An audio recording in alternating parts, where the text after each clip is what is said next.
ಎಲ್ಲರಿಗೂ ನಮಸ್ಕಾರ. ಶ್ರೀ ಗುರು ಜ್ಯೋತಿಷ್ಯವಾಣಿ ಚಾನೆಲ್ಗೆ ಸುಸ್ವಾಗತ. ಈಗ ನಾವು ಮಕರ ರಾಶಿಯವರ ಜಾತಕ ಫಲಗಳ ಬಗ್ಗೆ ತಿಳಿದುಕೊಳ್ಳಲಿದ್ದೇವೆ.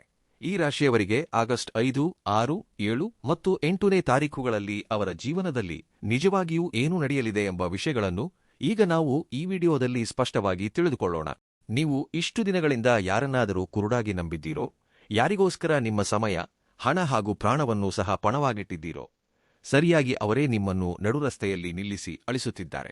ಆ ಮೋಸ ಮಾಡಿದವರೇ ಈಗ ನಿಮಗಾಗಿ, ನಿಮ್ಮ ಕ್ಷಮೆಗಾಗಿ ಹುಚ್ಚರಂತೆ ಕಾಯುವಂತಹ ಸಮಯ ಹತ್ತಿರ ಬಂದಿದೆ ಎಂದೇ ಹೇಳಬೇಕು.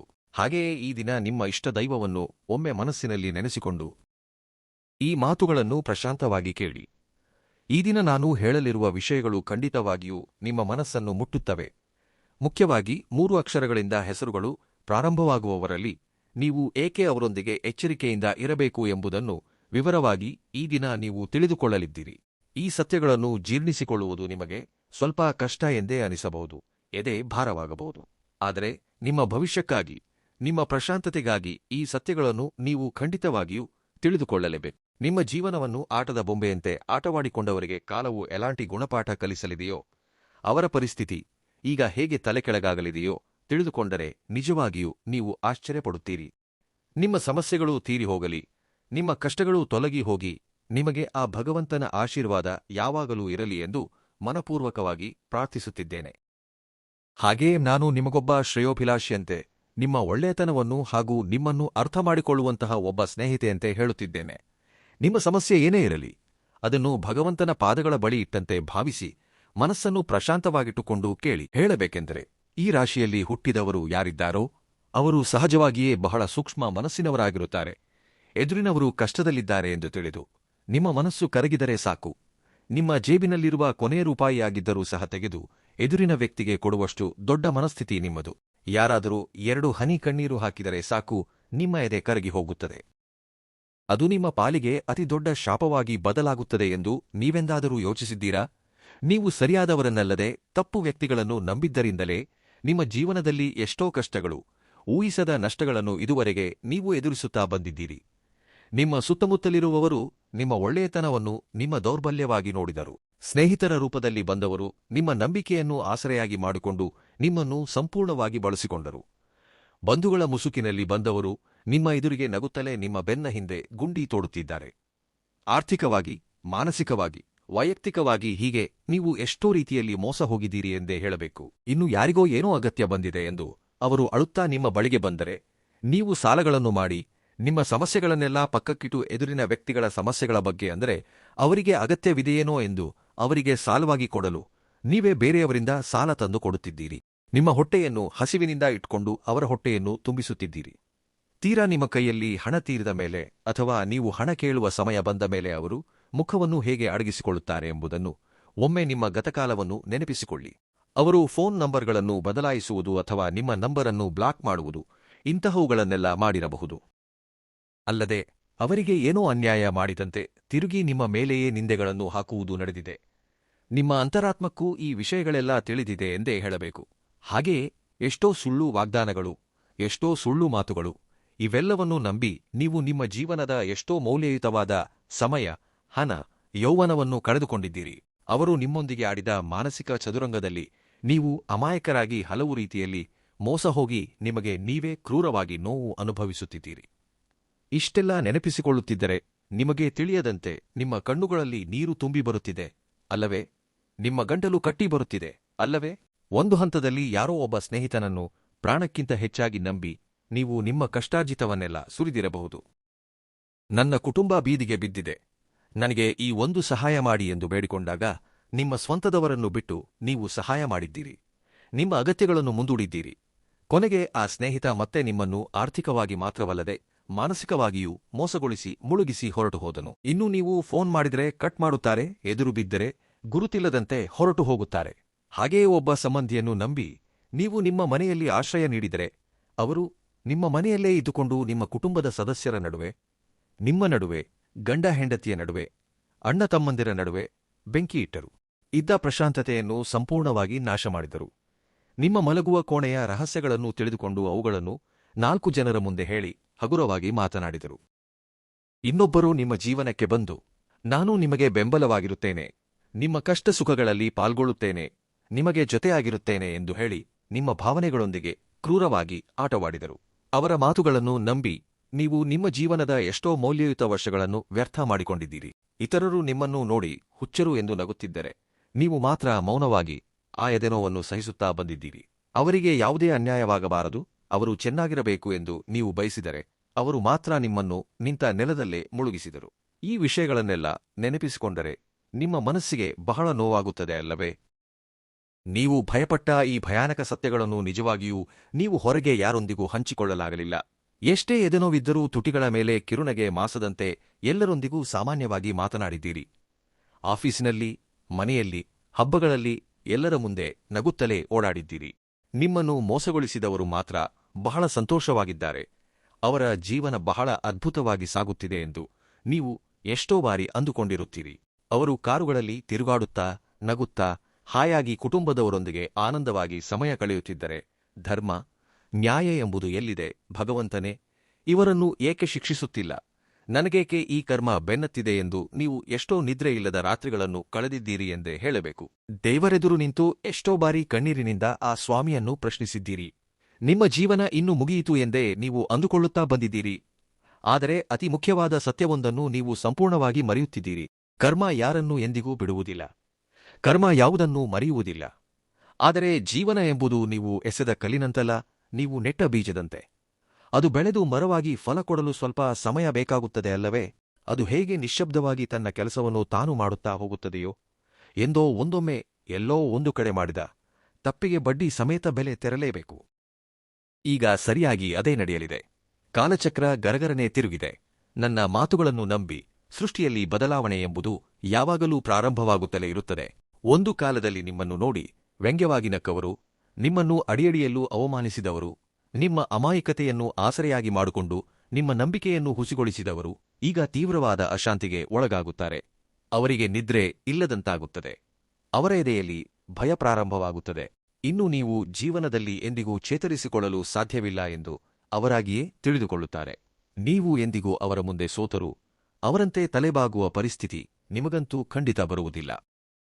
ಅವರ ಅಹಂಕಾರದಿಂದ ಹೀಗೆ ಅಂದ್ಕೊಳ್ಳುತ್ತಿರುತ್ತಾರೆ.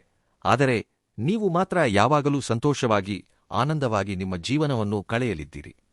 ನಿಮ್ಮ ಜೀವನವನ್ನು ನೀವು ಮತ್ತೆ ನಿರ್ಮಿಸಿಕೊಳ್ಳುವುದನ್ನು ನೋಡಿ ಅವರಿಗೆ ಬೆವರು ಬರಲಿದೆ. ಅವರ ಅಡಿಪಾಯವೇ ಅಲುಗಾಡಲಿದೆ. ಮೂಲತಃ ಯಾರು ಈ ವ್ಯಕ್ತಿಗಳು? ಏಕೆ ಇವರು ಈಗ ನಿಮಗಾಗಿ ಕಾಯುವಂತಹ ಕಾಲ ಅಥವಾ ಸಮಯ ಈ ರೀತಿ ಏರ್ಪಡಲಿದೆ? ನಿಮ್ಮ ಮಿದುಳಿನಲ್ಲಿ ಹಲವು ರೀತಿಯ ಪ್ರಶ್ನೆಗಳು ಓಡಾಡುತ್ತಿರಬಹುದು. ಆ ವ್ಯಕ್ತಿಗಳು ಯಾರು? ಆ 3 ವ್ಯಕ್ತಿಗಳ ಹೆಸರುಗಳೇನು? ಇವನ್ನೆಲ್ಲ ಸ್ವಲ್ಪ ತಾಳ್ಮೆಯಿಂದ ಕೇಳಿ, ಏಕೆಂದರೆ ಈ ಸತ್ಯವನ್ನು ನೀವು ನಿಧಾನವಾಗಿ ಆಳವಾಗಿ ಅರ್ಥಮಾಡಿಕೊಂಡ ಮೇಲೆಯೇ ತಿಳಿದುಕೊಳ್ಳುತ್ತೀರಿ. ಕಾಲ ಬದಲಾಗುತ್ತದೆ ಎಂದು ನಾನು ಗಟ್ಟಿಯಾಗಿ ಏಕೆ ಅಂದುಕೊಳ್ಳುತ್ತಿದ್ದೇನೆ ಎಂದರೆ, ನಿಮ್ಮ ಜೀವನಕ್ಕೆ ಮತ್ತೆ ಆ ಹಳೆಯ ವ್ಯಕ್ತಿಗಳು ಬರಬೇಕೆಂದು ವಿಪರೀತ ಪ್ರಯತ್ನಗಳನ್ನು ಮಾಡುತ್ತಲೇ ಇದ್ದಾರೆ. ಅವರಿಗೆ ಹೊರಗಿನ ಪ್ರಪಂಚ ಎಂಥದ್ದು, ಸ್ವಾರ್ಥ ಎಂದರೆ ಏನು ಎಂಬುದು ಈಗ ಸ್ಪಷ್ಟವಾಗಿ ಅರ್ಥವಾಗುತ್ತಿದೆ.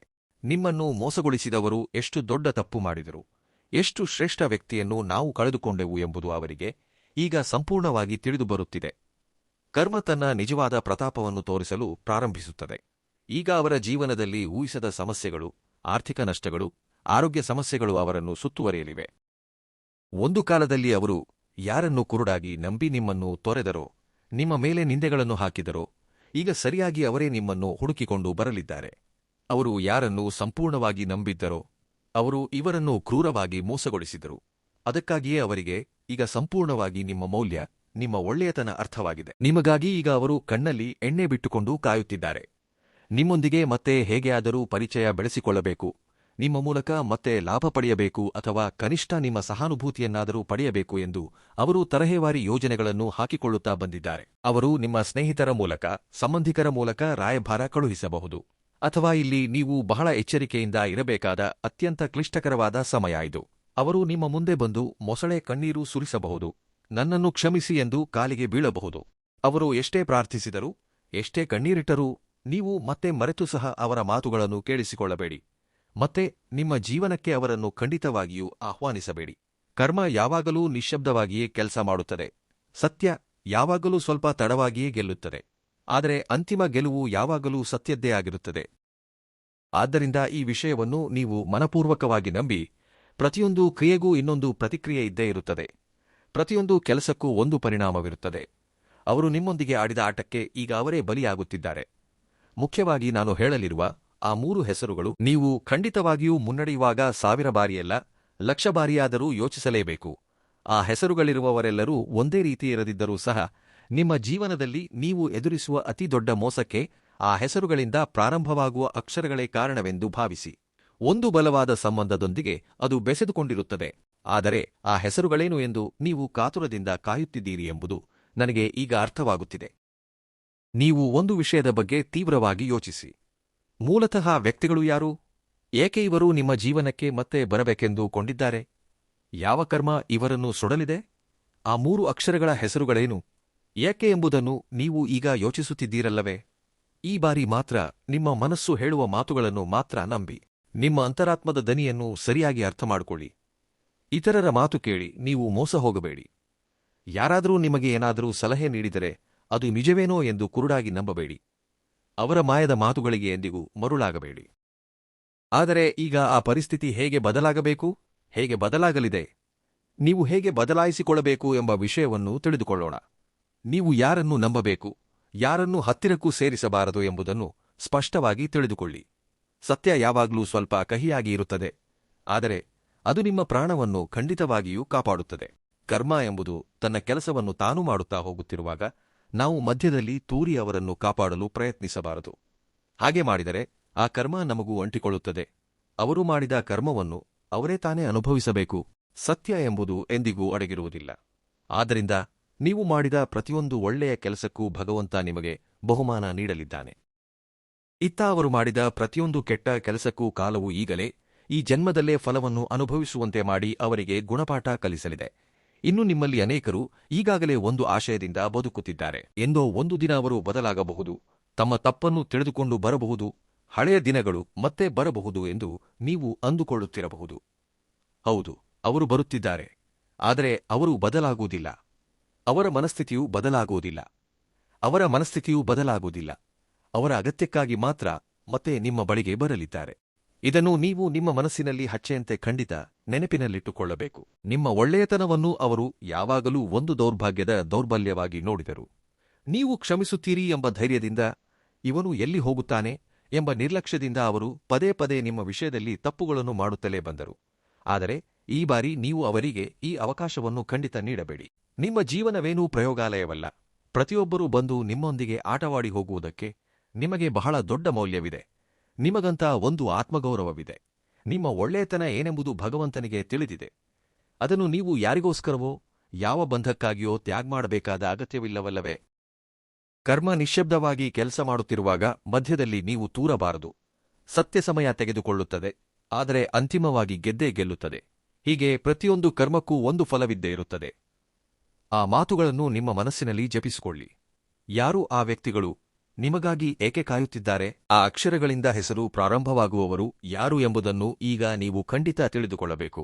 ಇದು ನಿಮ್ಮ ಕಾಯುವಿಕೆಗೆ ಅಂತ್ಯ ಹಾಡುತ್ತಾ ಆ 3 ಅಕ್ಷರಗಳ ಹೆಸರುಗಳಿರುವವರ ಹೆಸರುಗಳೇನು ಎಂದು ಹೇಳುವ ಸಮಯ ಬಂದೇ ಬಿಟ್ಟಿದೆ. ಏಕೆಂದರೆ ನೀವು ಹೆಚ್ಚಾಗಿ ಸಮಸ್ಯೆಗಳನ್ನು ತಂದುಕೊಳ್ಳುವುದು, ನಂಬಿಕೆ ದ್ರೋಹಕ್ಕೆ ಬಲಿಯಾಗುವುದು, ನಿಮ್ಮ ಒಳ್ಳೆಯತನವೇ ನಿಮಗೊಂದು ಶಾಪದಂತೆ ಬದಲಾಗಿರುವುದರಿಂದ ಹೇಳಬೇಕೆಂದರೆ ನಿಮ್ಮ ಭವಿಷ್ಯದ ಯೋಜನೆಗಳು, ನಿಮ್ಮ ಹಣಕಾಸಿನ ವ್ಯವಹಾರಗಳು, ನಿಮ್ಮ ವೈಯಕ್ತಿಕ ರಹಸ್ಯಗಳನ್ನು ಕೆಲವು ವ್ಯಕ್ತಿಗಳೊಂದಿಗೆ ನೀವು ಹಲವು ರೀತಿಯಲ್ಲಿ ಹಂಚಿಕೊಳ್ಳುತ್ತಿದ್ದೀರಿ. ಹಾಗೆ ಹಂಚಿಕೊಂಡಾಗ ನೀವು ಎಷ್ಟೋ ರಹಸ್ಯಗಳನ್ನು ಸಹ ಹಂಚಿಕೊಂಡಿರಬಹುದು. ಈಗ ನಾನು ಹೇಳಲಿರುವ 3 ಅಕ್ಷರಗಳಿಂದ ಹೆಸರು ಪ್ರಾರಂಭವಾಗುವವರಲ್ಲಿ ಮೊದಲನೆಯ ಅಕ್ಷರ ಎಸ್, ಎರಡನೆಯ ಅಕ್ಷರ ಎಂ, ಮೂರನೆಯ ಅಕ್ಷರ ಆರ್. ಈ 3 ಅಕ್ಷರಗಳಿಂದ ಹೆಸರು ಪ್ರಾರಂಭವಾಗುವವರು ನಿಮ್ಮ ಜೀವನದಲ್ಲಿ ಗತಕಾಲದಲ್ಲಿ ಯಾವುದೋ ಒಂದು ಅನುಬಂಧ ಅಥವಾ ಬಂಧವನ್ನು ಏರ್ಪಡಿಸಿಕೊಂಡಿರಬಹುದು. ಯಾವುದೋ ರೀತಿಯಲ್ಲಿ ನಿಮ್ಮನ್ನು ಪ್ರಭಾವಿಸಿರಬಹುದು. ಆದರೆ ಇಲ್ಲೊಂದು ಅಂತಿಮವಾದ ವಿಷಯವನ್ನು ನಾನು ನಿಮಗೆ ಹೇಳಲಿದ್ದೇನೆ. ಇದನ್ನು ನೀವು ಬಹಳ ಶ್ರೇಷ್ಠವಾಗಿ ನಿಶ್ಚಿಂತೆಯಿಂದ ಅರ್ಥಮಾಡಿಕೊಳ್ಳಬೇಕು. ಇಎಸ್, ಎಂ, ಆರ್ ಎಂಬ ಅಕ್ಷರಗಳ ಹೆಸರುಗಳಿಂದ ಪ್ರಾರಂಭವಾದ ಪ್ರತಿಯೊಬ್ಬರೂ ಕೆಟ್ಟವರೆಂದು ಹೇಳಲಾಗುವುದಿಲ್ಲ. ಅವರೆಲ್ಲರೂ ಮೋಸಗಾರರೆಂದು ನಾನು ಹೇಳುತ್ತಿಲ್ಲ. ಈ ಲೋಕದಲ್ಲಿ ಈ ಅಕ್ಷರಗಳಿಂದ ಹೆಸರಿರುವವರು ಎಷ್ಟೋ ಜನರಿದ್ದಾರೆ. ಅದ್ಭುತವಾದ ವ್ಯಕ್ತಿಗಳು ಇದ್ದಾರೆ. ಎಷ್ಟೋ ದಯಾಪರ ಹೃದಯವುಳ್ಳವರು ಇದ್ದಾರೆ. ಎಷ್ಟೋ ದಯಾಪರ ಹೃದಯವುಳ್ಳವರು ಇದ್ದಾರೆ. ದೊಡ್ಡ ದೊಡ್ಡ ಸಾಧಕರು ಇದ್ದಾರೆ. ಅವರು ಸಮಾಜಕ್ಕೆ ಎಷ್ಟೋ ರೀತಿಯಲ್ಲಿ ಒಳಿತನ್ನು ಮಾಡುತ್ತಾ ಬಂದಿದ್ದಾರೆ. ಬಹುಶಃ ನಿಮ್ಮ ಜೀವನದಲ್ಲೂ ಈ ಅಕ್ಷರಗಳಿರುವವರು ಒಳ್ಳೆಯವರು ಇರಬಹುದು. ಆದರೆ ಯಾರನ್ನೂ ಕೇವಲ ಅವರ ಹೆಸರುಗಳಿಂದ ಅಥವಾ ಅವರ ಮನಸ್ಥಿತಿಯನ್ನು ಬರೆದು ಅಂದಾಜು ಮಾಡಬಾರದು. ಏಕೆಂದರೆ ನಿಮ್ಮ ಮನಸ್ಸಿಗೆ ಚೆನ್ನಾಗಿ ಹತ್ತಿರವಾಗಿ ಒಂದು ಅವಗಾಹನೆ ಬಂದಿರುತ್ತದೆ. ಯಾವ ವ್ಯಕ್ತಿಗಳು ಹೇಗಿದ್ದಾರೆ, ನಿಮ್ಮೊಂದಿಗೆ ಹೇಗೆ ನಡೆದುಕೊಂಡರು ಎಂಬುದನ್ನು ಮಾತ್ರ ಯೋಚಿಸಬೇಕು. ಇದು ಕೇವಲ ಅವರ ಹೆಸರುಗಳಿಂದ ಪ್ರಾರಂಭವಾಗುವ ಅಕ್ಷರಗಳಷ್ಟೇ ಆಗಿರುವುದರಿಂದ ಈ ರೀತಿ ವಿವರಿಸಲಾಗಿದೆ. ಇನ್ನು ಹೇಳಬೇಕೆಂದರೆ ನಿಮ್ಮ ಗ್ರಹಸ್ಥಿತಿಗಳಿಗೆ ಕಾರಣ ಈ ವ್ಯಕ್ತಿಗಳೇ ಎಂದು ನೀವು ಬಲವಾಗಿ ನಂಬಿ. ಕೆಲವು ಬಾರಿ ಅವರೊಂದಿಗೆ ಉಂಟಾದ ಮನಸ್ತಾಪಗಳು, ನಂಬಿಕೆ ದ್ರೋಹಗಳು ಇವುಗಳನ್ನೆಲ್ಲ ನೆನಪಿಸಿಕೊಳ್ಳಿ. ಅವರು ನಿಮ್ಮೊಂದಿಗೆ ಹೇಗೆ ವರ್ತಿಸಿದರು ಎಂಬುದನ್ನು ಒಮ್ಮೆ ಜ್ಞಾಪಿಸಿಕೊಳ್ಳಿ.